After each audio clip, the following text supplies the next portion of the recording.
Hello, everybody. Wish all of you very good morning, good day, good noon, and good evening. So আজ আমরা তোমাদের TET প্রিপারেশনের জন্য কিছু বারুদ নিয়ে এসেছি, যে বারুদগুলো তোমাদের টেট প্রিপারেশনের চিঙ্গারির কাজ করবে। তো আজ আমরা মূলত চাইল্ড ডেভেলপমেন্ট অ্যান্ড প্যাডাগজির বিশেষ কিছু কোয়েশ্চেন নিয়ে এসেছি, যা তোমাদের প্যাডাগজির চিন্তাভাবনাকে এক আমূল পরিবর্তন করার চেষ্টা করবে। আমি বারবার বলছি যে প্যাডাগজি কোয়েশ্চেন কিন্তু 50% মাইন্ড অ্যান্ড 50% আমাদের ব্রেন থেকে আসে। অর্থাৎ তোমাকে সব পুরোটাই 100% ব্রেন দিয়ে চিন্তা ভাবনা করা যাবে না, আর পুরোটাই কিন্তু 100% মাইন্ড দিয়ে চিন্তা করা যাবে। দুটোকে ব্যালেন্স করে, দুটোকে কম্বাইন করে কিন্তু আমাদের প্রত্যেকটা প্যাডাগজির কোয়েশ্চেন কিন্তু আমাদের ক্লিক করতে হবে। ওকে, তো যাই হোক, তো আজ আমরা মূলত 20টি কোয়েশ্চেন নিয়ে আলোচনা করবো, এবং 20টি কোয়েশ্চেন খুব সলিড কোয়েশ্চেন এখানে আমরা নিয়ে এসেছি। তো বেশি কথা বলবো না, চলে যাচ্ছে আমাদের মূল ভিডিওতে। অ্যান্ড ভিডিও স্টার্ট করার আগে যে কথাটা না বললেই নয়, সেটা হচ্ছে আমাদের ভিডিওতে অবশ্যই আমাদের এই চ্যানেলটি যদি নতুন সদস্য হয়ে থাকো, তাহলে অবশ্যই চ্যানেলটিকে সাবস্ক্রাইব করে পাশের বেল আইকনটিকে অল করে দিও, এবং বন্ধুদের সাথে শেয়ার করতে অবশ্যই ভুলো না, কারণ আমি বারবার বলি নলেজ কিন্তু শেয়ারের মাধ্যমে বাড়ে। যাই হোক, অ্যান্ড ভিডিও দেখার পর যদি ভালো লেগে থাকে, খারাপ লেগে থাকে, খুব ভালো থাকে, দুর্দান্ত লেগে থাকে, যাই লেগে থাকে না কেন, অবশ্যই কিন্তু কমেন্টে জানাবে। অবশ্যই। তো চলো, আর বেশি কথা বলবো না, চলে যাচ্ছে একদম মূল ভিডিওতে। তো জয় হিন্দ, বন্দে মাতরম মেরে ভাই, চলো স্টার্ট করা যাক।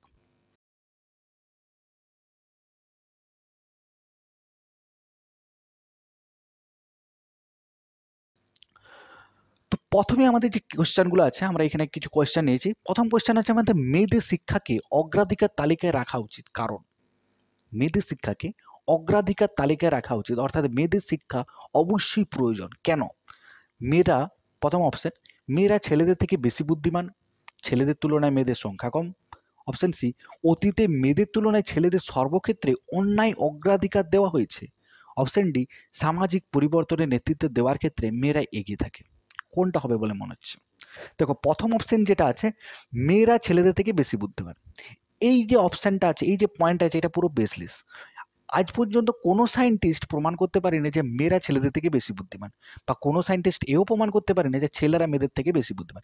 কার বুদ্ধি বেশি সেটা কিন্তু প্রত্যেকের ক্ষেত্রে ইন্ডিভিজুয়ালভাবে কাজ করে। অর্থাৎ কোনো ক্ষেত্রে মেয়েরা বেশি বুদ্ধিমান, কোনো ক্ষেত্রে ছেলেরা বেশি বুদ্ধিমান। সেটা কিন্তু কোনো রকমভাবে কোনো একটা স্পেসিফিক জায়গা বা কোনো একদম নির্দিষ্ট জায়গায় নির্দিষ্ট করে আমরা কিন্তু বলতে পারি না। তো প্রথম পয়েন্ট হচ্ছে পুরোপুরি বেসলেস। নেক্সট, ছেলেদের তুলনায় মেয়েদের সংখ্যা কম। ছেলেদের তুলনায় মেয়েদের সংখ্যা কম, ছেলেদের তুলনায় মেয়েদের সংখ্যা কম হলে তার জন্য তাদের অগ্রাধিকার তালিকায় বেশি রাখা উচিত। এটার তো কোনো কারণ নেই, কারণ আমরা জানি অতীতে ছেলেদের তুলনায় মেয়েদের সংখ্যা কম ছিল, বাট রিসেন্ট ইন টাইম দেখো মেয়েদের তুলনায় ছেলেদের সংখ্যা কম হয়ে গেছে। তাহলে আমরা কি এবার ছেলেদের শিক্ষাকে অগ্রাধিকার তালিকায় দেবো, মেয়েদের শিক্ষাকে অগ্রাধিকার তালিকা থেকেও উঠিয়ে নেব? তা কিন্তু নয়, তাই তো? তাহলে এই পয়েন্টটার সাথেও কিন্তু কোনো রকম কোনো লজিক কাজ করছে না। নেক্সট, অতীতে মেয়েদের তুলনায় ছেলেদের সর্বক্ষেত্রে অন্যায় অগ্রাধিকার দেওয়া হয়েছে। হ্যাঁ, অতীতে তুলনা অগ্রাধিকার দেওয়া হয়েছে, তার মানে ভবিষ্যতে তার ওই অন্যায়ের প্রতিবাদের জন্য এখন ছেলেদেরকে অগ্রাধিকার দেওয়া হচ্ছে না, মেয়েদেরকে অগ্রাধিকার দেওয়া আছে। এটার কি কোনো মানে এটার কোনো বেস আছে? কি বলে মনে হয়, এই পয়েন্টের কোনো বেস থাকতে পারে? থাকতে পারে না, তাই তো? তাহলে অপশন 4টা দেখবো, যে সামাজিক পরিবর্তনের নেতৃত্ব দেওয়ার ক্ষেত্রে মেয়েরাই এগিয়ে থাকে। অবশ্যই একটা সামাজিক পরিবর্তন নেতৃত্ব দেওয়ার ক্ষেত্রে কিন্তু মেয়েদের ভূমিকা সর্বাধিক থাকে। কেন? ছেলেদের ভূমিকা কেন থাকে না? দেখো, ছেলেদের ভূমিকাও থাকে, বাট মেয়েদের ভূমিকাটা আমি বারবার বলছি সর্বাধিকার। কেন? আমরা যদি খুব ছোট্ট করে একটু ভাবি, যে একটা বাড়ির মধ্যে যে সামাজিক পরিবর্তন বা যে পরিবর্তনটা নিয়ে আসছে, বা একটা শিশুর ক্ষেত্রে যে পরিবর্তনটা নিয়ে আসছে, সেই পরিবর্তনের ক্ষেত্রে বিশেষ ভূমিকা কিন্তু তার মা পালন করছে। তার মা, জেঠিমা, কাকিমা, অর্থাৎ মহিলারা কিন্তু পালন করছে। কেন? কারণ বাড়িতে কিন্তু তাদের প্রেজেন্টেশনের টাইমটা কিন্তু সবচাইতে বেশি। বাবা, জেঠু, কাকারা এরা কি করছে? এরা কিন্তু আর্থিক চাহিদা মেটানোর জন্য বাইরে থাকছে, অর্থাৎ বাড়ি থেকে বাইরে থাকছে। অর্থাৎ সামাজিক পরিবর্তন বা বাড়ির যে সামাজিক পরিবর্তন, সেই সামাজিক পরিবর্তনের ক্ষেত্রে কিন্তু মেয়েরা সর্বাধিক, মানে মা, জেঠিমা, কাকিমা, অর্থাৎ নারী জাতি কিন্তু এগিয়ে থাকছে। ইনফ্যাক্ট আমরা যদি দেখি বাইরের যে সামাজিক পরিবর্তন, বাইরের সামাজিক পরিবর্তনের ক্ষেত্রেও কিন্তু মেয়েদের ভূমিকাটাই কিন্তু এগিয়ে থাকছে। ওকে, তো আমরা যদি ছোট্ট করে একটু ভেবে দেখি, ছোট্ট করে ছোট্ট বাউন্ডারির মধ্যে কথাটা যদি ভেবে দেখি, ছোট্ট বাউন্ডারির মধ্যেও কিন্তু আমাদের সামাজিক পরিবর্তনের ক্ষেত্রে মেয়েরা কিন্তু এগিয়ে থাকছে। আমরা যদি একটা একটা জিনিস আমরা সবাই জানি, যে এই কথাটা প্রায়ই ব্যবহার হয়, তো যে বাড়িতে মা শিক্ষিত, সেই পরিবারের সন্তানরা অশিক্ষিত হতেই পারে না। এই কথাটা তোমরাও হয়তো শুনেছ। কেন? কারণ আমরা জানি যে একটা শিশুর প্রাথমিক যে শিক্ষক হয় সেটা হচ্ছে তার মা। তাহলে তার মা যদি শিক্ষিত হয় অবশ্যই কিন্তু সেই ছেলে বা মেয়ে কিন্তু শিক্ষিত হবে। একটা জিনিস দেখবে, যে বাড়ির মা হয়তো ভালো গান করে, তার সন্তানও কিন্তু কিন্তু তার গানের দিকে তার ইন্টারেস্ট হবে। কেন? কারণ তার প্রাথমিক যে শিক্ষক সে তাকে কিন্তু গানের যে মর্ম সে তাকে শেখাতে পারবে। ওকে, যে মা হয়তো ছবি আঁকতে ভালোবাসে, ছবি টবি আঁকায়, তার যে সন্তান হয় তারাও কিন্তু ছবির দিকে তাদের আকর্ষণটা বেশি। ওকে, এমন না যে তাদের ছবির দিকে আকর্ষণ মানে তারাও যে ড্রয়িং হবে, তারাও যে আর্টিস্ট হবে তা কিন্তু নয়, বাট ছবির দিকে তার চাহিদাটা বেশি, তার কিউরিসিটিটা বেশি হবে। ওকে, তো এই যে একটা ব্যাপার, তাহলে এই যে একটা পরিবর্তন আছে, এই পরিবর্তনের ক্ষেত্রে কিন্তু মা জাতি বা নারী জাতি বা মেয়েরাই কিন্তু সবসময় এগিয়ে থাকছে। ওকে, তো option D is the right answer. আমরা একটু মার্ক করে নিই।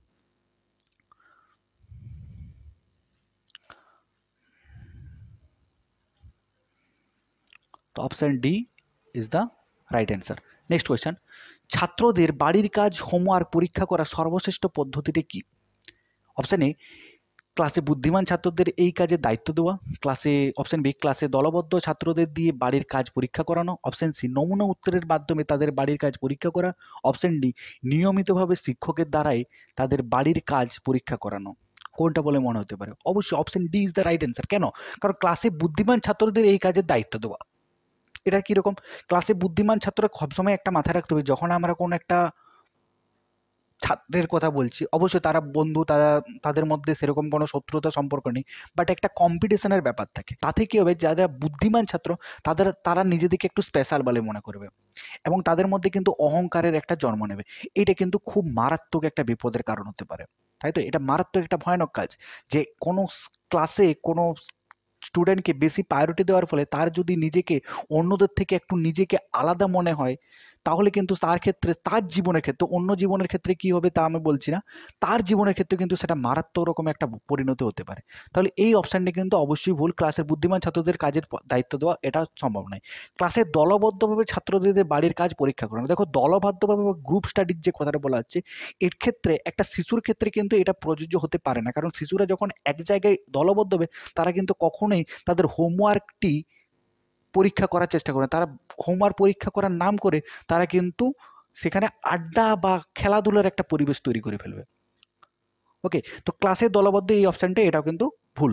নমুনা উত্তরের মাধ্যমে বাড়ির কাজ পরীক্ষা করা। নমুনা উত্তরের মাধ্যমে কিন্তু একটা স্টুডেন্ট বা একটা স্টুডেন্ট কিন্তু তাদের হোমওয়ার্ক পরীক্ষা করতে সামর্থ্য হবে না। কারণ মাথায় রাখতে হবে যে আমি কিন্তু সবসময় একটা শিশুকে ভাববো। একটা শিশু কিন্তু কখনোই নমুনা উত্তরের মাধ্যমে তার যে হোমওয়ার্ক, সেই পরীক্ষাটা কিন্তু সে কিন্তু পরীক্ষা করতে পারবে না। সে কিন্তু অ্যানালাইজ করতে পারবে না যে তার কোথায় ভুল হচ্ছে, তার কোথায় ঠিক হচ্ছে। ওকে, নিয়মিতভাবে শিক্ষকের দ্বারাই তাদের বাড়ির কাজ পরীক্ষা করেন। অবশ্যই ঠিক, একদম নিয়মিতভাবে শিক্ষকরাই কিন্তু তাদের বাড়ির কাজ যেন পরীক্ষা করেন। কারণ শিক্ষকদের যে অভিজ্ঞতা আছে, শিক্ষকরাই একমাত্র বুঝতে পারবে যে ছাত্রদের কোথায় ভুল হচ্ছে, কোথায় ঠিক হচ্ছে। ওকে, তাহলে option D is the right answer.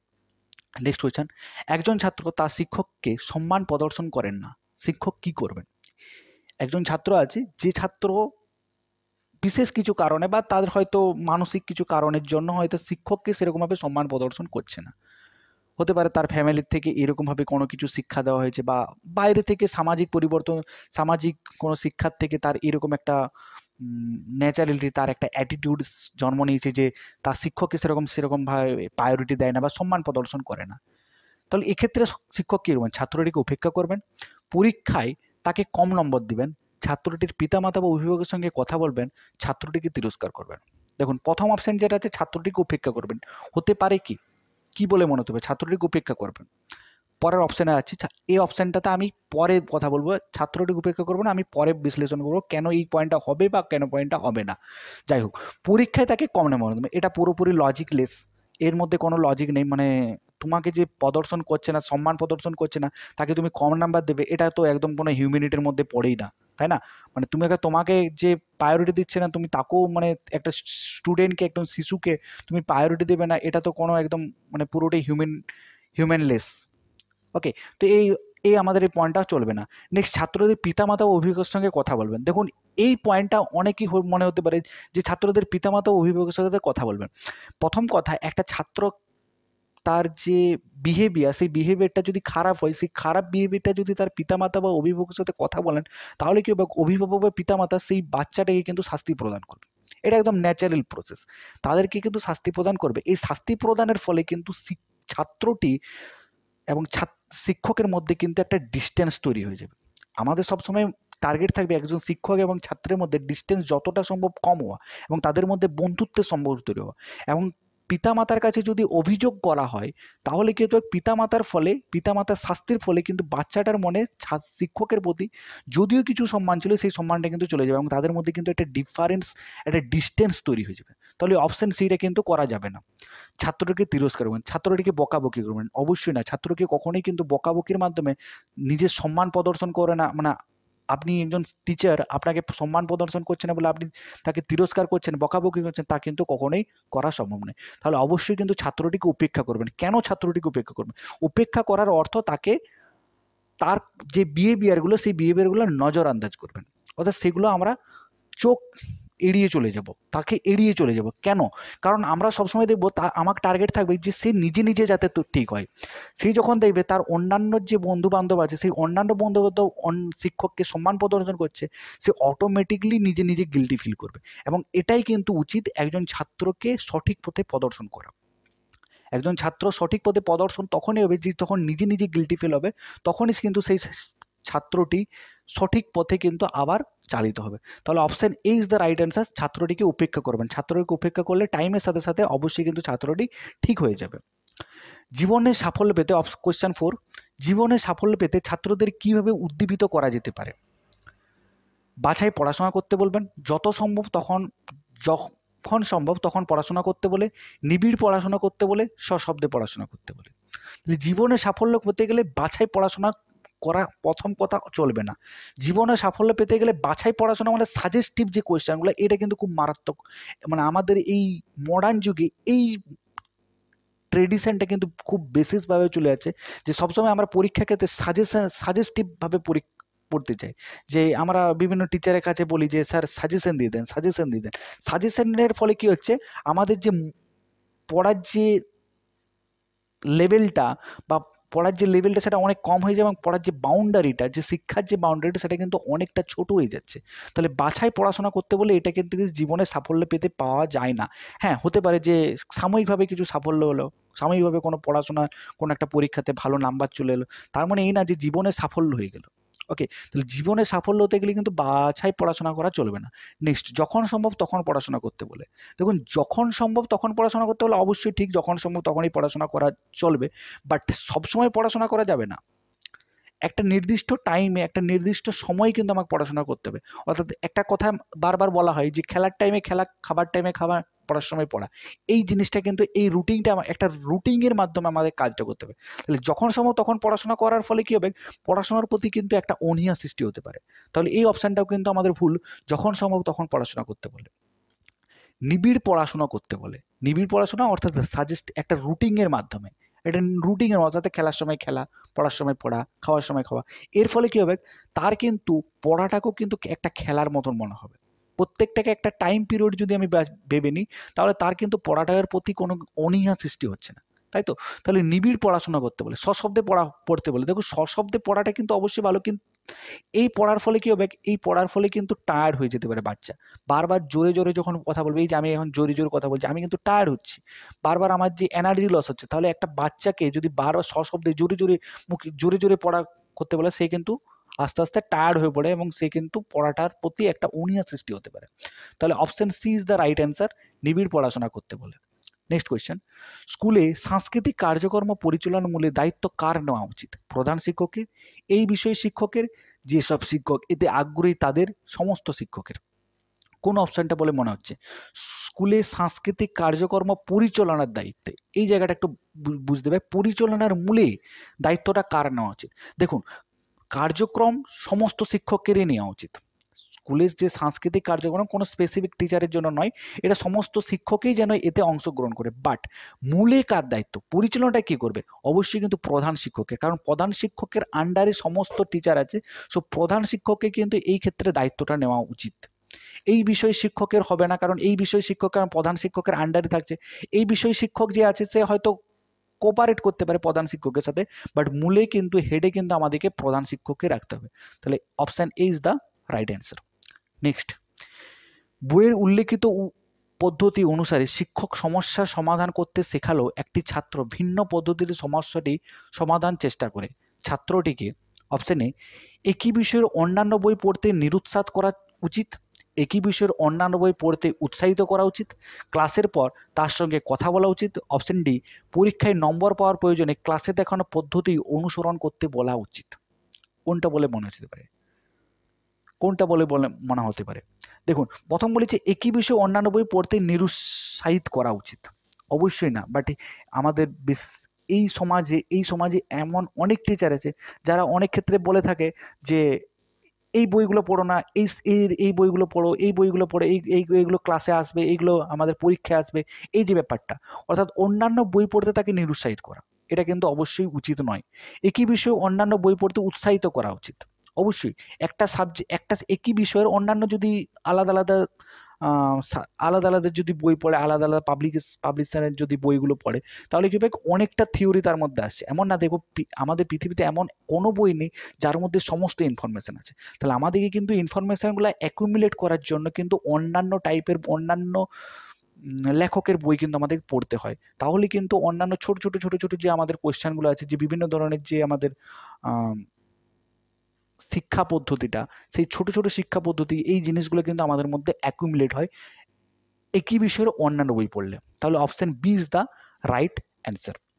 ক্লাসের পর তার সঙ্গে কথা বলা উচিত, কি কথা বলবেন? ক্লাসের তারপর তার সাথে কথা বললে সে কী হবে, তার কিন্তু একটা নিরুৎসাহিত তৈরি হবে, অর্থাৎ স্যার আমাকে ক্লাসের মধ্যে কথা বলছে না, তার মানে আমি যে বইটা পড়ছি সেটা সেরকমভাবে কোনো গুরুত্বপূর্ণ নয়, তার এই মনোভাবটা কিন্তু তৈরি হতে পারে। তো ক্লাসের পর তার সঙ্গে কথা বলা উচিত, এটা কিন্তু চলবে না। পরীক্ষায় নম্বর পাওয়ার প্রয়োজনে ক্লাসে দেখানো পদ্ধতি অনুসরণ করা বলা উচিত। দেখুন, পরীক্ষায় নম্বর পাওয়ার প্রয়োজনে ক্লাসে যে বইটা দেখানো হয়েছে সেটাতে দেখলে তো অবশ্যই পরীক্ষায় নম্বর বেশি পাবে। বাট আমি বারবার বলছি যে একটা পরীক্ষায় নম্বর বেশি এনে খুব একটা কিন্তু মারাত্মক কিছু হবে না। তাকে সবসময় কিন্তু প্রত্যেকটা পরীক্ষায় কিন্তু ভালো নাম্বার করতে হবে, এই টার্গেটটা রাখতে হবে। ওকে, তাহলে পরীক্ষায় নম্বর পাওয়ার জন্য শুধুমাত্র ক্লাসে যে পদ্ধতি দেখা হয়েছে সেই পদ্ধতি অনুসরণ করতে হবে, এটা কিন্তু ভুল। বাট আমাদের বিভিন্ন ধরনের স্কুল কলেজের ক্ষেত্রে কি হয়, যে একটা নির্দিষ্ট পদ্ধতি, অর্থাৎ যে স্যার যে পদ্ধতিটা অনুসরণ করেছে সেই পদ্ধতিটা প্রত্যেকটা বাচ্চাকে অনুসরণ করতে বলা হয়। বাট এটা কিন্তু উচিত নয়। সে যেভাবে হোক, তার জন্য বিষয়টা, তার যে পদ্ধতিটা, সেই পদ্ধতিটা অনুসরণ করলেই হলো। ওকে, এখন তাকে বলা উচিত যে এই পদ্ধতি থেকে এই পদ্ধতিটা একটু আপগ্রেড বা একটু আধুনিক, তাহলে তুমি এই পদ্ধতিটা অ্যাপ্লাই করতে পারো। তুমি এই পদ্ধতি অ্যাপ্লাই করছো, ঠিক আছে, বাট এই পদ্ধতিটা অ্যাপ্লাই করা বেস্ট, এটা বলা যেতে পারে। কিন্তু তাকে কখনোই কিন্তু নিরুৎসাহিত করা চলবে না। তাহলে option B is the right answer. Next, সাথে একই বিষয়ে পাঠদানের জন্য অভিজ্ঞ শিক্ষকের বিস্তারিত পাঠদান পরিকল্পনা তৈরির প্রয়োজন হয় না, কারণ অর্থাৎ একজন অভিজ্ঞ শিক্ষক যখন পাঠদান করে তার কোনো রকম কোনো লেসন প্ল্যান থাকে না। বাট আমরা প্রথম যখন ডিএলএড করতে গিয়েছিলাম, তখন আমাদের ক্ষেত্রে কী হয়, লেসন প্ল্যান বানাতে হতো, তাই তো? আমরা যে ক্লাসে ঢুকবো, ক্লাসে ঢুকে পরে আমরা কীরকম কী বিহেভিয়ার করবো, প্রত্যেকটা ছাত্রদের সাথে কীভাবে কথা বলবো, আমরা যে পড়াটা পড়াচ্ছি সেই পড়াটা কীভাবে প্রেজেন্টেশন করবো তাদের সামনে, তার জন্য আমাদের প্রথমে কিন্তু খাতায় লিখে রাখতে হতো, কারণ আমাদের মধ্যে কোনো অভিজ্ঞতা ছিল না। বাট একজন অভিজ্ঞ শিক্ষক যখন ক্লাসে যায়, তখন সে কিন্তু কোনো রকম কোনো লেসন প্ল্যান না নিয়েই কিন্তু সেখানে পাঠদান করতে চলে যায়, এবং সেখানে কিন্তু একদম সলিড পাঠদান করে। কেন? কারণ পরিকল্পনা ছাড়াই তারা সহজ পদ্ধতিতে শিক্ষাদান করতে পারেন। অপশন বি, ক্লাসে অনুৎসাহিত শিক্ষকদের সংখ্যা অত্যন্ত কম। অনুসন্ধানটি, তারা ভুল করলেও ছাত্রদের দিক থেকে কোনো প্রশ্ন আসে না। অভিজ্ঞ থাকায় তারা পাঠদানের প্রাথমিক পরিকল্পনা মনে মনে নিতে পারেন। কোনটা হতে পারে? দেখুন, পরিকল্পনা ছাড়া তারা সহজ পদ্ধতিতে শিক্ষাদান করতে পারেন, অবশ্যই হ্যাঁ, এটা মেনে নেওয়া যেতে পারে যে পরিকল্পনা ছাড়াই তারা, কারণ তাদের অভিজ্ঞ যেহেতু আছে, সেহেতু পরিকল্পনা ছাড়াই তারা কিন্তু সেই পাঠদানটাকে সহজ পদ্ধতিতে শিক্ষাদান করতে পারেন। বাট এক্ষেত্রে কিন্তু 50%। কেন আমি বলছি, তো আমরা দেখব 3 নাম্বার কোয়েশ্চেন, তারা ভুল করলেও ছাত্রদের দিক থেকে কোনো প্রশ্ন আসে না। এটা ঠিক না, কি তারা যে ভুল করলে তারা কোনো প্রশ্ন আসবে না এটা নয়, তাদের ক্ষেত্রেও প্রশ্ন আসতে পারে, অবশ্যই প্রশ্ন আসতে পারে। হ্যাঁ, যদি না তারা যদি স্টুডেন্টদের সাথে একটা বন্ধু সম্পর্ক না তৈরি হয়, বন্ধু সম্পর্ক না তৈরি হলে হতে পারে যে স্টুডেন্টরা ভয়ে তার কাছে কোনো প্রশ্ন থ্রো করছে না। বাট আমাদের সবসময় মাথায় রাখতে হবে যে একজন আদর্শ শিক্ষক কিন্তু অবশ্যই কিন্তু বন্ধুর মতো সম্পর্ক রাখবে একজন স্টুডেন্টের উপর। ওকে, তো তারা এই অপশন সিটা is not correct answer. Option ডিটা দেবো, অভিজ্ঞ থাকায় তারা পাঠদানের প্রাথমিক পরিকল্পনা মনে মনে করে নিতে পারেন।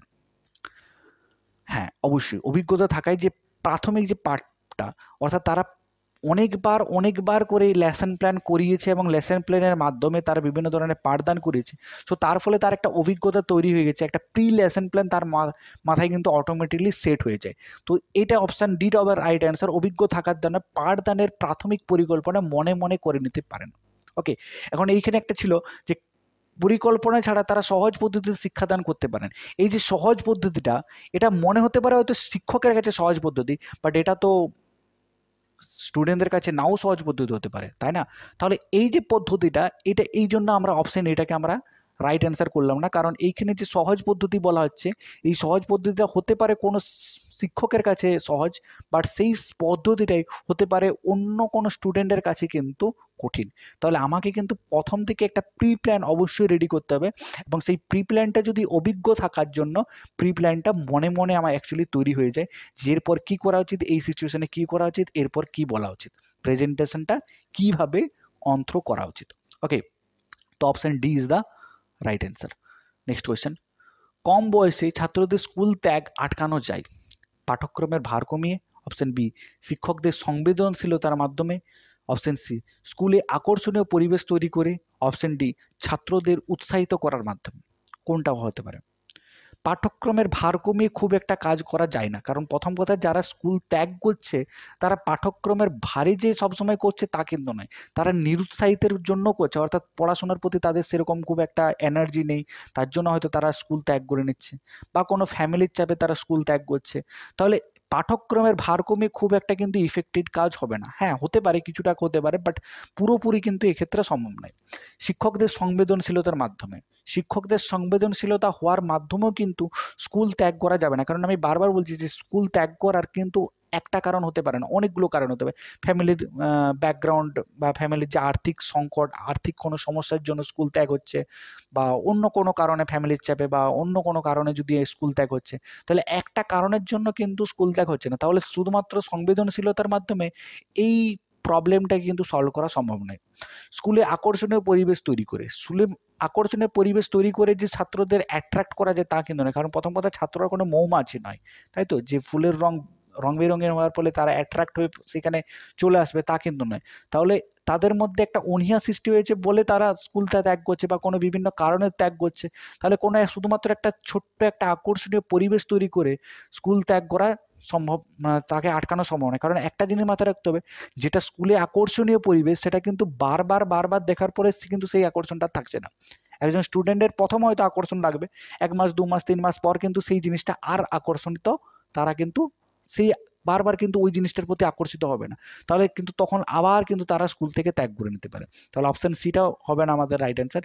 ছাত্রদের উৎসাহিত করার মধ্যে, অবশ্যই ছাত্রদের উৎসাহিত করতে হবে, বিভিন্ন ধরনের উৎসাহিত করতে হবে। কি কারণে তারা স্কুল ত্যাগ করছে সেই জায়গাটা আমাদেরকে আইডেন্টিফাই করতে হবে, এবং সেই জায়গার থেকে তাদের উৎসাহিত করতে হবে। যদি কোনো আর্থিক সমস্যার জন্য, তাহলে অবশ্যই আমাদেরকে আর্থিক সহায়তা করতে হবে। যদি দেখা যাচ্ছে তাদের কোনো একটা পাঠ্যক্রমের খুব একটা ভার জমে যাচ্ছে তাদের উপর, সেই জন্য তারা উৎসাহিত হয়ে, তারা বিরক্ত হয়ে সেই জায়গা থেকে স্কুলটা ত্যাগ করছে, লিভ করে নিচ্ছে, তাহলে আমাদেরকে সেই পাঠ্যক্রমটা কমিয়ে আমাদেরকে তাদের সেই পাঠ্যক্রমটা একটু মডিফাইড করে তাদের উপর প্রেজেন্টেশন করতে হবে, যারা তাতে সেই পাঠক্রমটাতে উৎসাহিত হতে পারে। তাহলে option D is the right answer. Next question, একজন আদর্শ শিক্ষক পাঠ্যক্রমের নির্দিষ্টভাবে অনুসরণ করেন, অপশন বি ছাত্রদের শিখতে সাহায্য করেন, এটা শেখাতে হতো। নেক্সট অপশন সি ছাত্রদের বন্ধু, আদর্শ স্থানীয় এবং পথপ্রদর্শক, অপশন ডি শৃঙ্খলা রক্ষা করেন। কোনটা হতে পারে? একজন আদর্শ শিক্ষক, আমি বারবার বলছি, একজন আদর্শ শিক্ষক তখনই হবে যে বন্ধুর মতো আচরণ করবে, অর্থাৎ option C is the right answer. দেখুন, পাঠ্যক্রমের নির্দিষ্ট অনুসরণ করেন, অবশ্যই একজন শিক্ষকের কর্তব্য যে পাঠ্যক্রমের নির্দিষ্টভাবে অনুসরণ করা, অর্থাৎ রুটিন ওয়াইজ তাদের যে পিরিয়ড ওয়াইজ বা রুটিন ওয়াইজ তাদের পাঠ্যক্রমটাকে শেষ করা, এটা কিন্তু অবশ্যই একজন শিক্ষকের কর্ম। বাট একজন আদর্শ শিক্ষকের শুধুমাত্র এই কোয়ালিটিতে থাকবে এটা কিন্তু নয়। ছাত্রদের শিখতে সাহায্য করে, শিক্ষক মানে তাকে সেই ছাত্রকে শিখতে সাহায্য করবে, কিন্তু এক্ষেত্রে আমাদের বলা হচ্ছে আদর্শ শিক্ষক, একজন জেনুইন, একজন আইডেন্টিক্যাল, একজন ন্যাচারাল যে টিচার, সেই ন্যাচারাল শিক্ষকের বিহেভিয়ারটা অবশ্যই আমাদের ছাত্রদের বন্ধু, আদর্শ স্থানীয় এবং পথপ্রদর্শক হল। তো option C is the right answer. Next, 1986 শিশু শ্রম নিষিদ্ধকরণ আইন অপশন এ 14 বছর বয়স পর্যন্ত সমস্ত শিশুর সব ধরনের সমসাধ্য কাজ নিষিদ্ধ করা। অপশন বি কেবলমাত্র ঝুঁকিবহুল কাজে শিশুদের অংশগ্রহণে নিষিদ্ধ করা। অপশন সি স্কুলের সময়ে শিশুদের শ্রমদান নিষিদ্ধ করা। অপশন ডি নিয়োগকারীদের ওপর শিশুদের শিক্ষার দায়িত্ব দিয়ে শিশু শ্রম নিষিদ্ধ করা। কোন অপশনটা ঠিক হতে বলে মনে হয়? দেখুন option A is the right answer. 1986 সালে যে নিষিদ্ধকরণ আইন হয়েছে সেখানে কিন্তু খুব স্পষ্টভাবে বলা হয়েছিল যে 14 বছর বয়স পর্যন্ত শিশুদের সমস্ত ধরনের শ্রমসাধ্য কাজ নিষিদ্ধ করে, তাতে সেটা রিস্কি হোক বা না রিস্কি হোক, যে কোনো কাজই হোক শ্রমসাধ্য কাজ থেকে নিষিদ্ধ করা, তাদেরকে কোনো রকম কোনো শ্রমসাধ্য কাজ কিন্তু করা যাবে না, এবং এটা কিন্তু আইনত আমাদের দণ্ডনীয় অপরাধ। ওকে, তো option A is the right answer এক্ষেত্রে। নেক্সট, একজন শিক্ষক ক্লাসে ছাত্রদের প্রশ্ন করেন ছাত্রদের ব্যস্ত রাখার জন্য, অপশন বি শৃঙ্খলা রাখার জন্য, অপশন সি ছাত্রদের মনোযোগ আকর্ষণের জন্য, অপশন ডি শিক্ষাদানের জন্য। কোনটা বলে মনে হতে পারে? অবশ্যই কমেন্ট করো, তাড়াতাড়ি কমেন্ট করো। একজন শিক্ষক ক্লাসে ছাত্রদের প্রশ্ন করেন কি জন্য? ছাত্রদের ব্যস্ত রাখার জন্য? অবশ্যই না, কারণ আমাদের টার্গেট কিন্তু ছাত্রদের ব্যস্ত রাখা না, ছাত্রদের শিক্ষাদানের জন্য। তাহলে এখন আমি যদি বলি তাহলে ছাত্রদের শিক্ষাদানের জন্য, দেখুন প্রশ্ন করে শিক্ষাদানের কিন্তু অনেকগুলো টাইপ থাকে, যে শিক্ষাদানের যে অনেকগুলো প্রসেস থাকে, একটাই যে শুধুমাত্র পদ্ধতি যে প্রশ্ন করার মাধ্যমে শিক্ষাদান হবে তা কিন্তু নয়। তাহলে এক্ষেত্রে হয়ে যাবে ছাত্রদের মনোযোগ আকর্ষণের জন্য। অবশ্যই ছাত্রদের যদি প্রশ্ন করে এইভাবে যদি বারবার প্রশ্ন করে যে তুমি বলো, এ বলো, ও বলো, তাহলে সবসময় ছাত্ররা কিন্তু কি থাকবে? অ্যাক্টিভ থাকবে। তো অবশ্যই এটা ছাত্রদের মনোযোগ আকর্ষণের জন্য is the right answer. Option C is the right answer.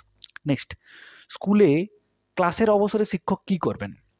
Option A শিক্ষকদের ঘরে বিশ্রাম নেবেন, লাইব্রেরিতে পত্রপত্রিকা পড়বেন, অফিসে অন্যান্য কর্মীর সঙ্গে কথা বলবেন, ছাত্রদের বাড়ির কাজ পরীক্ষা করবেন। কোনটা বলে মনে হতে পারে? অবশ্যই এটা সবাই জানবে, দেখো কি কমেন্ট করো। 12 কি হবে? 12 ডি, হ্যাঁ অবশ্যই ছাত্রদের বাড়ির কাজ এটা পরীক্ষা করবেন। ক্লাসে পরীক্ষা না করে আমরা যদি অবসর সময়ে ফ্রি টাইমে যদি ছাত্রদের পরীক্ষা করাই, বাকি যে বাড়ির যে কাজগুলো সেগুলো যদি আমরা পরীক্ষা করি, তাহলে আমাদের যে সময়টা আছে সেই সময়টাও বেঁচে যাচ্ছে, এবং যে স্কুলের টাইমটা, যে ক্লাসের টাইমটা, সেই টাইমে আমরা পাঠদানটা খুব ভালোভাবে দিতে পারবো। ওকে, তো ছাত্রদের বাড়ির কাজটা পরীক্ষা করব যখন অবসর সময় থাকবো। নেক্সট, ছাত্রদের মধ্যে একজন শিক্ষক সামাজিক মূল্যবোধ জাগিয়ে তুলতে পারেন মহান মানুষদের কথা ছাত্রদের বলে, শৃঙ্খলাবোধ, এটা বোধ হতো, জাগিয়ে তুলে, আদর্শ আচরণের মাধ্যমে, ছাত্রদের ভালো গল্প বলে। কোনটা বলে মনে হতে পারে? একজন শিক্ষক তার ছাত্রকে সামাজিক মূল্যবোধ জাগিয়ে তুলবে। সামাজিক মূল্যবোধ অর্থাৎ তার সমাজে তার যে মূল্যটা, এই সমাজে তার যে মূল্যটা, তার যে একটা নির্দিষ্ট মূল্য আছে, সেই মূল্যটা জাগানোর জন্য কীভাবে কথা বলতে পারে, অর্থাৎ তাকেও যে কিছু একটা করতে হবে, তারও যে একটা পৃথিবীতে এক্সিস্টেন্স আছে, তার যে একটা ভূমিকা আছে, সেই ভূমিকাটা তাকে কীভাবে আমরা বোঝাতে পারি। তাহলে এখানে কী হবে? মহান মানুষদের কথা ছাত্রদের বলে, শৃঙ্খলাবোধ জাগিয়ে তুলে, আদর্শ আচরণের মাধ্যমে, ছাত্রদের ভালো গল্প বলে। দেখুন ছাত্রদের ভালো গল্প বলা এটা একটা অবশ্যই একটা পয়েন্ট হতে পারে, ছাত্রদের ভালো গল্প বলে, বাট সেই ভালো গল্পের মধ্যে কিন্তু কিছু খারাপ চরিত্র থাকতে পারে। তাহলে দিক থেকেও কিন্তু আমাদের মাথায় রাখতে হবে যে ছাত্ররা কিন্তু ভালো আর খারাপ, একটা শিশু কিন্তু ভালো আর খারাপটা কিন্তু আইডেন্টি করার মতন সেই বোধ শক্তি কিন্তু তাদের মধ্যে ততটা নাও তৈরি হতে পারে। তাহলে ভালো গল্প কোনটা, খারাপ গল্প কোনটা, সেটা কিন্তু তারা আইডেন্টিফাই করতে পারে না। তাহলে তাদের ক্ষেত্রে গল্প মানে গল্প, সেটা ভালো হোক বা খারাপ হোক, তাহলে এই পয়েন্টটা কিন্তু করা সম্ভব হবে না, সেরকমভাবে ইফেক্টেড হবে না। এই পয়েন্টটা কিন্তু প্রবলেম আছে। আচ্ছা, এই পয়েন্টের মধ্যে কিন্তু প্রবলেম আছে। তো আমরা দেখব আদর্শ আচরণের মাধ্যমে, হ্যাঁ আদর্শ আচরণের মাধ্যমে ছাত্রদের সামাজিক মূল্যবোধ তৈরি করা যেতেই পারে, বাট আদর্শ আচরণের মাধ্যমে কিন্তু একটা শিশুকে, আমাকে সবসময় মাথায় রাখতে হবে, আমি একজন শিশুর সাথে আদর্শ আচরণ করছি, তার ফলে যে তার সামাজিক মূল্যবোধ তৈরি হবে, এটা কিন্তু কোনো এটা কিন্তু বলা যেতে পারে না। শৃঙ্খলার বোধ জাগিয়ে তোলা, একটা শৃঙ্খলার মধ্যে তাকে যদি আটকিয়ে রাখি, তাহলে যে তার সামাজিক মূল্যবোধ তৈরি হবে তাও কিন্তু নয়। একজন শিশু সবসময় স্বাধীনভাবে থাকতে চায়, তাহলে তাকে শৃঙ্খলার মধ্যে রেখে তাকে একটা সামাজিক মূল্যবোধ তাকে শেখানো, এটা কিন্তু কখনোই সম্ভব নয়। মহান মানুষদের কথা ছাত্রদের বলে, হ্যাঁ গল্প বলবো, বাট মহান মানুষদের বলবো, যে মহান মানুষদের যেগুলো আছে, স্বামী বিবেকানন্দ বা আমাদের যারা মহান মানুষ আছে যেমন স্বামী বিবেকানন্দ, নেতাজি সুভাষচন্দ্র বসু, এই যে এইসব মহান মানুষ আছে, এই মহান মানুষদের কথা যদি ছাত্রদের সামনে বলি, তারা বুঝতে পারবে যে তারা ছোটবেলায় কীরকম ছিল, আস্তে আস্তে তারা কী কাজ করেছে, কীভাবে করেছে, আমাকেও সেই কাজটা করতে হবে, আমিও সেই রকম যেন করতে পারি, আমরাও যেন তাদের মতো রিয়েল হিরো হতে পারি, এই জিনিসটা কিন্তু তাদের মাথার মধ্যেও আসবে। তাহলে অবশ্যই কিন্তু আমাদের মহান মানুষের ছাত্রের কথা বলে। হ্যাঁ, অপশান এটা যদি না থাকতো তাহলে তোমরা এটা বলতে পারতো যে ছাত্রদের ভালো গল্প বলে, বাট অপশান এ যেহেতু আছে কিন্তু অপশান ডিটা তাহলে এক্ষেত্রে হচ্ছে না। গ্রামবাসীদের মধ্যে, পরের কোয়েশ্চেন, গ্রামবাসীদের মধ্যে কোনো বিষয় নিয়ে উত্তেজনা তৈরি হয়েছে এবং আপনি গ্রামের শিক্ষক, আপনি কি করবেন? গ্রাম প্রধানকে বিষয়টি জানাবেন, গ্রামবাসীদের শান্ত করার চেষ্টা করবেন, পুলিশে খবর দেবেন, গ্রামবাসীদের থেকে দূরত্ব বজায় রাখবেন। কোনটা হতে পারে? কোনটা হতে পারে? গ্রামবাসীর মধ্যে আপনি একজন শিক্ষক, আপনি যদি শুধু শুধু গ্রামবাসীদের কাজে গিয়ে যদি মানে ওদের সাথে যদি জড়িত হন, তাহলে মাথায় রাখতে হবে যে আপনার যে কাজটা, আপনার অ্যাকচুয়ালি কাজটা কি? আপনার অ্যাকচুয়ালি কাজ পড়াশোনা করানো, স্কুলের পরিবেশ তৈরি করে। তাহলে স্কুলের পরিবেশে কিন্তু বিঘ্ন ঘটতে পারে। তাহলে আপনি কি করবেন? এই অবস্থায় আপনি কি করবেন? গ্রাম প্রধানকে বিষয়টি জানাবেন। দেখুন, গ্রাম প্রধানকে বিষয়টা যে কেউ জানাতে পারে, শুধুমাত্র যে আপনিই জানাবেন তা নয়, যে কোনো পার্সনই কিন্তু গ্রাম প্রধানকে বিষয়টা জানাতে পারে। তাহলে এক্ষেত্রে যে আপনার কাজটা কোথায়, আপনার ভূমিকাটা কি? প্রথম কথা মাথায় রাখতে হবে যে আপনি একজন শিক্ষক, শিক্ষক মানে শুধুমাত্র যে স্কুলের বাউন্ডারির মধ্যে আবদ্ধ থাকবে তা নয়, স্কুলের বাইরেও কিন্তু আপনার দায়িত্ব আছে। অর্থাৎ এক্ষেত্রে হবে গ্রামবাসীকে শান্ত করার চেষ্টা করবেন, পুলিশে খবর দেবেন, যে কেউ দিতে পারে, পুলিশে আপনাকেই দিতে হবে, আপনার কথাই যে পুলিশ শুনবে তা কিন্তু নয়, যে কোনো পার্সনের কথাই কিন্তু পুলিশ শুনবে। সুতরাং এই পয়েন্টটার ক্ষেত্রেও কিন্তু আপনার ভূমিকা সেরকম কিছু থাকছে না। গ্রামবাসী থেকে দূরত্ব বজায় রাখবেন। আপনি যদি একজন আদর্শ শিক্ষক হন, তাহলে আপনার কিন্তু সবসময় টার্গেট থাকবে শুধুমাত্র যে স্কুলের মধ্যে তা আপনার পরিবেশ থাকবে, আপনার কর্তব্য থাকবে তা নয়, স্কুলটি যে লোকেশনের মধ্যে অবস্থান করছে তারও কিন্তু তার দায়িত্ব কিন্তু আপনাকে নিতে হবে। ওকে, অবশ্যই নিতে হবে। কারণ গ্রামবাসী থেকে দূরত্ব বজায় রাখলে কি হবে, গ্রামবাসীদের অর্থাৎ অভিভাবকদের থেকে একটা দূরত্ব তৈরি হবে। অভিভাবকদের সাথে যদি আপনার রিলেশন ঠিকঠাক না থাকে, তাহলে কিন্তু আপনার যে তাদের যে সন্তানরা আছে অর্থাৎ আপনার যে স্টুডেন্ট আছে তাদের সাথেও কিন্তু আপনার বন্ধুর সম্পর্কটা তৈরি হচ্ছে না। তাহলে অবশ্যই হবে আমাদের গ্রামবাসীকে শান্ত করার চেষ্টা করবেন। কারণ মাথায় রাখতে হবে আপনি একজন শিক্ষক, আপনি একজন এডুকেটেড পার্সন। সো আপনাকে কিন্তু এডুকেশনালি এখানে কিন্তু পরিচয় দিতে হবে যে আপনি একজন এডুকেটেড পার্সন। ওকে, নেক্সট, পরিবার হলো প্রথা বহির্ভুক্ত শিক্ষার মাধ্যম, প্রথাগত শিক্ষার মাধ্যম, প্রথা বিবর্জিত শিক্ষার মাধ্যম, দূরশিক্ষার মাধ্যম। কোন অপশনটা বলে মনে হচ্ছে? পরিবার। পরিবার থেকে কিন্তু আমরা বিভিন্ন ধরনের শিক্ষা নিই, বাট এই শিক্ষার মধ্যে কোনো শৃঙ্খলা থাকতে পারে কি, যে এই সময়ে এই রকম করতে হবে?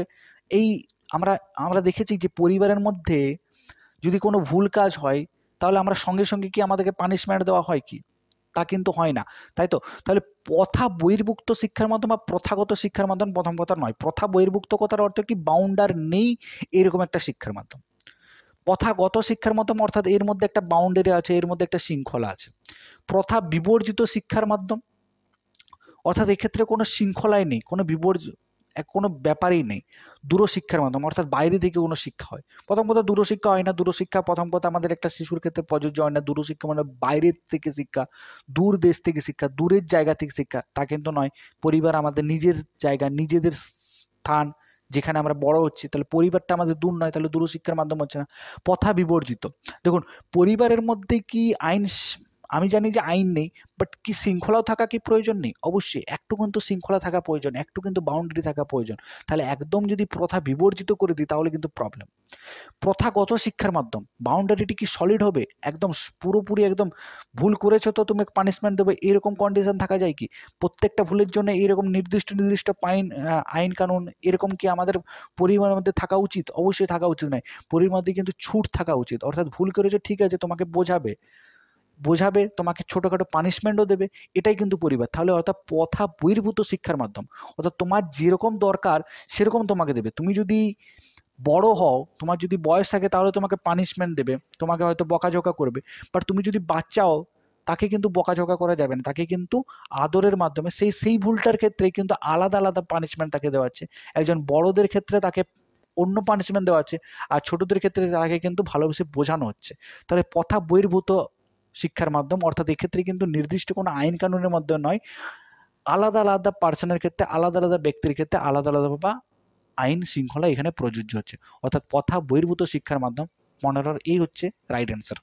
নেক্সট, ছাত্রদের স্কুলে খেলাধুলা করা উচিত কারণ অপশন এ এতে তাদের দৈহিকভাবে সবল হয়, অপশন বি এতে শিক্ষকদের কাজ সহজতর হয়, অপশন সি এতে সময় কাটানো সম্ভব হয়, অপশন ডি এতে সহযোগিতার মনোভাব এবং দৈহিক ভারসাম্য বিকশিত হয়। কোনটা হতে পারে? স্কুলে খেলাধুলা। দেখুন প্রথম কথা এখানে বলা হচ্ছে এতে ছাত্রদের দৈহিকভাবে সবল হয়। প্রথম কথা এই জায়গাটা মাথায় রাখতে হবে যে স্কুলে খেলাধুলা কেন করা উচিত? সে তো মাঠেও খেলাধুলা করতে পারতো। মাঠেও খেলাধুলা করলে তারা দৈহিকভাবে সবল হবে।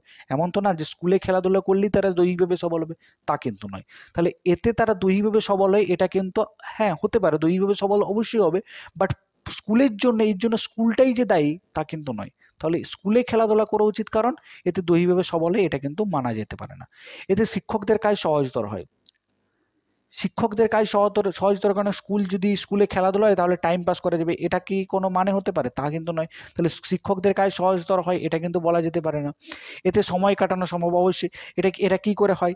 স্কুলে যদি বারবার খেলাধুলা হয় তাহলে সহজ সময়টা কাটানো, স্কুলে কি আমরা সময় কাটাতে যাই? অবশ্যই না। তাহলে এতে সময় কাটানো সম্ভব নয়, এই পয়েন্টটাও ঠিক না। এতে সহযোগিতার মনোভাব এবং দৈহিক ভারসাম্য বিকশিত হয়। দেখুন প্রথম যে পয়েন্টটা ছিল এই পয়েন্টটা কিন্তু এই জায়গাটাতেও কিছুটা আছে, অর্থাৎ এক্ষেত্রে সহযোগিতার মনোভাবও তৈরি হচ্ছে এবং দৈহিক ভারসাম্য বিকশিত হচ্ছে, তাই না? স্কুলে খেলাধুলার মধ্যে কি হয়? স্কুলে খেলাধুলার যে আমাদের যে পরিচালনা করছে সেটা আমাদের শিক্ষক পরিচালনা করে। তাহলে শিক্ষক পরিচালনা করার মাধ্যমে কি হচ্ছে? শিক্ষক কিন্তু একটা নির্দিষ্ট নিয়মের মাধ্যমে সেই খেলাধুলাটাকে পরিচালনা করছে। তার ফলে কি হচ্ছে? তার ফলে একটা বাচ্চার ক্ষেত্রে অন্য বাচ্চার প্রতি যে একটা সহানুভূতি বা সহযোগিতার যে নান্দনিক মনোভাবটা সৃষ্টি হচ্ছে, সেই মনোভাবটা কিন্তু এই জায়গাটাতে প্রখরভাবে সৃষ্টি হচ্ছে, যেটা কিন্তু অন্যান্য মাঠে যদি আমরা বলি, মাঠে কিন্তু কোনো রকম গাইডেন্স থাকে না। সো গাইডেন্স না থাকার ফলে কিন্তু এই সহযোগিতার যে মনোভাব, এই মনোভাবে কিন্তু বিঘ্নিত ঘটতে পারে। ওকে, তাহলে এক্ষেত্রে আমাদের option D is the right answer. এতে সহযোগিতার মনোভাব এবং দৈহিক ভারসাম্য বিকশিত হয়, অর্থাৎ এখানে আমাদের সহযোগিতার মনোভাবও সৃষ্টি হয় এবং তার সাথে সাথে দৈহিক যে আমাদের সাবলতা বা যে ভারসাম্য সেটাও কিন্তু বিকশিত হচ্ছে। ওকে, নেক্সট, একজন শিক্ষকের পক্ষে সর্বাপেক্ষা প্রয়োজনীয় অপশন এ ক্লাসে শৃঙ্খলা বজায় রাখা, ক্লাসে নিয়মাবর্তিত হওয়া, অপশন সি ছাত্রদের সমস্যা দূর করা, অপশন ডি ভালো বক্তা হওয়া। কোনটা হতে পারে? একজন শিক্ষকের পক্ষে সর্বাপেক্ষা প্রয়োজন, সবচাইতে আগে যেটা প্রয়োজন, ক্লাসের শৃঙ্খলা বজায় রাখা।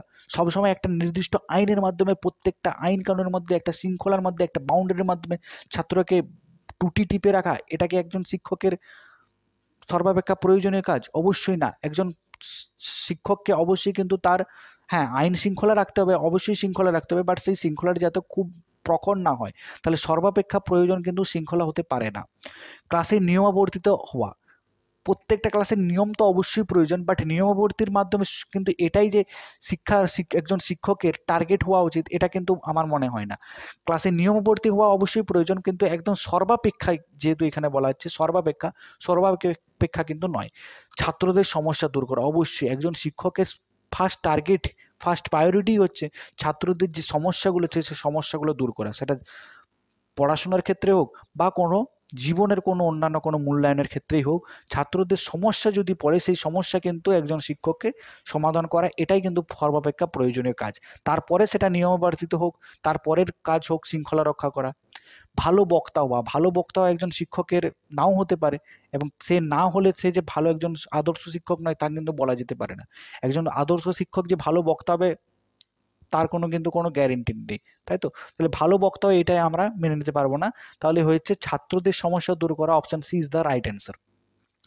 নেক্সট, শিক্ষার মনোন্নয় প্রয়োজন, অপশন এ ছাত্রদের নিয়মিত মূল্যায়ন, অপশন বি শিক্ষকদের উচ্চ বেতনের ব্যবস্থা করা, অপশন সি পাঠ্যক্রমের পুনর্বিবেচনা করা, অপশন ডি ভালো স্কুল বাড়ি নির্মাণ। শিক্ষার মনোন্নয় প্রয়োজন, দেখুন শিক্ষার মনোন্নয় কোনটা প্রয়োজন? শিক্ষকদের উচ্চ বেতনের ব্যবস্থা করা, অর্থাৎ শিক্ষকদের স্যালারিটাকে বাড়িয়ে দিলে আমাদের শিক্ষার মনোন্নয়টা কি বেড়ে যাবে? তা তো নয়, এটা কিন্তু ঠিক না। পাঠ্যক্রমের পুনর্বিবেচনা, হ্যাঁ পাঠ্যক্রমে যদি কোনো ত্রুটি থাকে তাহলে সেটাকে সঠিক করানো যায়, বাট যদি সঠিকই থাকে, আমরা তো বলতে পারি না যে পাঠ্যক্রম বারবার ভুলেই আছে। সঠিক যদি থাকে তাহলে আর পুনর্বিবেচনা করার কোনো মানেই হয় না। ভালো স্কুল বাড়ি নির্মাণ করলে যে শিক্ষার মনোন্নয় হবে তা নয়। হ্যাঁ অবশ্যই হবে, বাট সবসময় যে হবে তা কিন্তু নয়। তাহলে প্রত্যেকটাই আমাদের প্রয়োজন, বাট সর্বাধিক কোনটা প্রয়োজন? সর্বাধিক প্রয়োজন ছাত্রদের নিয়মিত মূল্যায়ন করা, তাদের পরীক্ষা নেওয়া, তাদের এনকারেজ করা। তবেই কিন্তু শিক্ষার যে মানটা সেই মানটা কিন্তু উন্নয়ন হবে। ওকে, তাহলে option A is the right answer. Next, শিক্ষার নতুন নীতির উদ্দেশ্য সকলের জন্য শিক্ষার সমান সুযোগ তৈরি, সমগ্র শিক্ষা ব্যবস্থা সংশোধন, অপশন সি শিক্ষার সঙ্গে কর্মসংস্থানের সংযোগ স্থাপন, অপশন ডি শিক্ষা এবং ডিগ্রি লাভের মধ্যে সংযোগ বিচ্ছিন্ন করা। বলুন কোনটা হতে পারে? 19, শিক্ষার নতুন নীতির উদ্দেশ্য কি? সকলের জন্য শিক্ষার সমান সুযোগ তৈরি করা। আমি জানি এই কমেন্টটা অনেকেই করবে, সকলের জন্য শিক্ষার সমান সুযোগ তৈরি করা। দেখুন, শিক্ষার নতুন বা পুরনো নীতি যাই বলুন না কেন, প্রথম যে অপশনটা ছিল এটা কিন্তু প্রথমেই আমাদের লিখে দেওয়া হয়েছিল। অর্থাৎ পুরনো যদি নীতি বলি, পুরনো নীতি তো কিন্তু এটাই ছিল যে সকলের জন্য শিক্ষার সমান সুযোগ তৈরি করা। তাহলে নতুন নীতিতে কি এসেছে? নতুন নীতিতে কি অ্যাড হয়েছে? নতুন নীতিতে হয়েছে শিক্ষার সঙ্গে কর্মসংস্থানের সংযোগ স্থাপন। অর্থাৎ শিক্ষার ফলে এই শিক্ষা করার ফলে সেই শিক্ষা থেকে সে যেন কর্মসংস্থান করতে পারে, সেই জন্য সেখান থেকে কোনো একটা আয় করতে পারে, কোনো একটা বৃত্তি করতে পারে, তার ব্যবস্থা কিন্তু সেই সংযোগ স্থাপনটা কিন্তু আমাদেরকে তৈরি করতে হবে, সেই ব্রিজটা কিন্তু আমাকে বানিয়ে নিতে হবে না। অর্থাৎ যদি কর্মসংস্থানে যদি সংযোগ স্থাপন না থাকে, তাহলে শিক্ষার প্রতি কিন্তু একটা অনীহা সৃষ্টি হবে বা শিক্ষার প্রতি কিন্তু একটা বিরক্ত সৃষ্টি হবে। ওকে, কারণ আমরা সবসময় কোনো একটা কাজ করি তার একটা রেজাল্টের জন্য, ভালো একটা ফলের জন্য, আমরা পরীক্ষা দিই ভালো একটা ফল, ভালো একটা নাম্বার পাওয়ার জন্য। তাহলে শিক্ষাটা আমরা যে নিচ্ছি, সেই শিক্ষাটার ফলে যেন একটা আমাদের জব পাই, একটা যেন আমাদের ভালো কর্মসংস্থান হয়, সেটাও কিন্তু প্রত্যেকটা শিশু বা প্রত্যেকটা মানুষের কিন্তু এই টার্গেটটাই থাকে। তাহলে আমাদের যে নতুন শিক্ষা আছে, নতুন শিক্ষানীতিতে কিন্তু এইটা অ্যাড করা হয়েছে যে শিক্ষার সঙ্গে কর্মসংস্থানের সংযোগ। ওকে, অ্যান্ড সকলের জন্য যে শিক্ষা সমান সুযোগ, এটা তো নীতি প্রথমেই ছিল এবং নতুন নীতিতেও কিন্তু এটা আছে। সো নতুন নীতিতে অ্যাড হয়েছে আমাদের শিক্ষার সঙ্গে কর্মসংস্থানের সংযোগ স্থাপন। তো 19 C is the right answer. Next, last question. ক্লাসে ছাত্রদের আকর্ষণ ধরে রাখতে একজন শিক্ষক ব্ল্যাকবোর্ড ব্যবহার করবেন, আলোচনা করবেন, গল্প বলবেন, প্রশ্ন করবেন, কোনটা বলে হতে পারে? ক্লাসে ছাত্রদের আকর্ষণ করার জন্য একজন শিক্ষক কোনটা করবেন? আলোচনা করবেন, গল্প বলবেন, প্রশ্ন করবেন, কোনটা করতে পারেন? দেখুন, প্রথম কথা, আলোচনা করলে কি হচ্ছে, কোনো ডাইরেক্ট মানে প্রত্যেকটা স্টুডেন্টকে ধরে তাদেরকে মনোযোগ কিন্তু সেক্ষেত্রে কিন্তু বাড়ে রাখতে পারবেন। তাদের যে আকর্ষণটা কখন হয়? আকর্ষণ কথা, সে তোমার দিকে তাকিয়ে থাকবে। তাহলে আলোচনা করলে তো সে চুপচাপ বসেও তো তোমার আলোচনাটা শুনতে পারবে, কারণ আলোচনার ক্ষেত্রে আমাদের চোখের দরকার নেই, আকর্ষণ হওয়ার দরকার নেই, জাস্ট বসে আমরা এক কোণায় শুনতে পারি। তাহলে আলোচনা করবেন, এটা হবে না। গল্প বলবেন, ব্যাপারটা একই দাঁড়ালো যে গল্প যদি বলো, তাহলে আমাকে চোখ বের করে এরকম করে তাকিয়ে দেখতে হবে না, আকর্ষিত হওয়ার দরকার নেই, আমি জাস্ট শান্ত হয়ে চুপচাপ বসে শুনলেই হলো। তাহলে গল্প করবেন আমরা। প্রশ্ন করবেন, প্রশ্ন করার পরে অ্যাক্টিভ তৈরি হয়। অবশ্যই প্রশ্ন করার মাধ্যমে অ্যাক্টিভনেস তৈরি হয়, বাট আকর্ষিত কিভাবে হয়? এখানে বলেছে আকর্ষণটা কিন্তু ব্ল্যাকবোর্ড ব্যবহারের মাধ্যমে। ব্ল্যাকবোর্ডে বিভিন্ন ধরনের ছবি আঁকুন, ব্ল্যাকবোর্ডের মাধ্যমে বিভিন্ন ধরনের অঙ্ক করুন, অঙ্কটা মুখে না বলে অঙ্কটা ব্ল্যাকবোর্ডে করার চেষ্টা করুন, তাহলে বাচ্চারা দেখবে অঙ্কটা কীভাবে করছেন, প্রসেসটা দেখবে, বোঝার চেষ্টা করবে, তাহলে কিন্তু তাদের মধ্যে একটা আকর্ষণ সৃষ্টি হবে। তাহলে option A is the right answer. তো এই ছিল আজকের আমাদের মোট 20টি কোয়েশ্চেন। এর পরের দিন আমরা আরও নতুন 20টি কোয়েশ্চেন নিয়ে আলোচনা করব। তো আশা করি তোমাদের ভিডিওটা ভালো লেগেছে। যদি ভালো লেগে থাকে তাহলে অবশ্যই ভিডিওটিকে লাইক করো এবং আমাদের চ্যানেলের নতুন সদস্য হয়ে থাকলে অবশ্যই চ্যানেলটিকে সাবস্ক্রাইব করে পাশের বেল আইকনটিকে অল করে দিও। অ্যান্ড ভিডিও শেষে অবশ্যই তোমরা কমেন্ট করতে ভুলো না তোমাদের ভিডিও কেমন লেগেছে, ভালো লেগেছে, খারাপ লেগেছে, খুব খারাপ লেগেছে, খুব ভালো লেগেছে, যাই লেগেছে না কেন অবশ্যই কিন্তু একটা কমেন্ট জানাবে। এবং আমার এই যে মনোভাবটা আছে, এই যে মতবাদটা আছে, আমার দৃষ্টিভঙ্গিটার সাথে নিজেদের দৃষ্টিভঙ্গি রিলেট করার চেষ্টা করো এবং ডিফারেন্স করার চেষ্টা করো। যদি ডিফারেন্স লাগে অবশ্যই কমেন্টে জানাও, আমি চেষ্টা করবো পরের ভিডিওতে তোমাদের সেই ডিফারেন্সগুলোর, সেই দৃষ্টিভঙ্গিগুলোর আরও উন্নত করা। হতে পারে যে আমি ভুল, তুমি ঠিক, তাহলে সেক্ষেত্রে কিন্তু আমার ক্ষেত্রেও ব্যাপারটা ভালো হবে। ওকে, তো যাই হোক, বেশি কথা বলছি না। তো জয় হিন্দ, বন্দে মাতরম। তো আজকের ভিডিও এই পর্যন্তই। ভালো থেকো, টাটা, বাই বাই।